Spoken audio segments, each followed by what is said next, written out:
After a 6-hour flight, we arrived at night to our hotel and woke up at the top of the complex with beautiful palm trees all across the grounds, which are also occupied by green vervet monkeys by the pool, and a little further down from there was the beautiful beaches Gambia is famous for.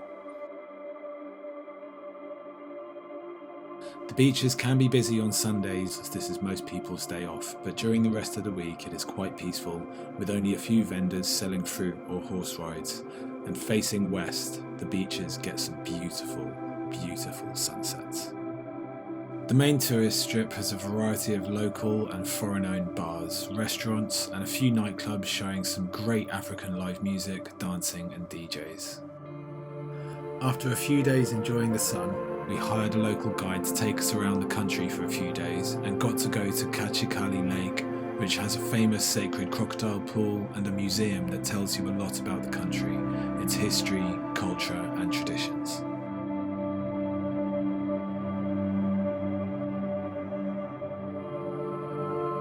We then took a ferry to the north side of the Gambia River, passing through the capital Banjul, where we saw a massive generator ship that Gambia uses for electricity, and then travelled inland across the country to see some of Gambia's wildlife. Gambia is home to chimpanzees, crocodiles, a huge number of birds, and my favourite of all, hippos.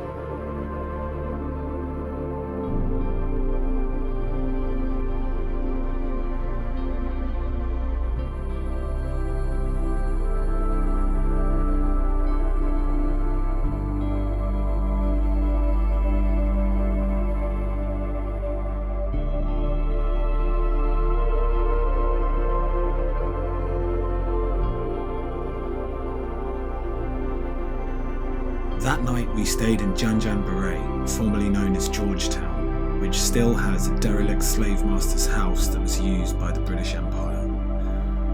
We were led into a basement of the house by a local guide and told horrific stories of how slaves were kept underneath the master's house, guarded by dogs, made to drink water from a hole in the ground that came up from the river. The English would play a game where slaves could only be freed if they escaped and managed to touch a tree known as Freedom Tree without getting shot. Then you run to that tree, hook this or touch it. They put the metal in the fire. When it's very, very hot, they stamp it to your arm or to your back. They brand you and they make tattoo for you and they register your name. When they show again with the brandy mark, they will no more catch you to bring you there, which means that you are free but not completely free, but you are going to work with them.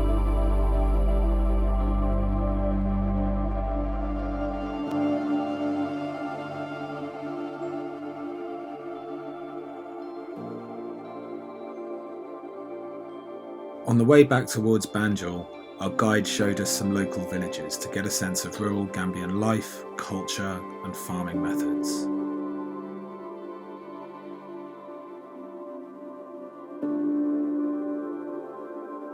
Gambia is known as the smiling coast of Africa because of its friendly people, and the people here are lovely, with a fascinating culture and history, outstanding wildlife and jungle, and world-class beaches and sunsets. The Gambia truly is a beautiful and wonderful place to visit.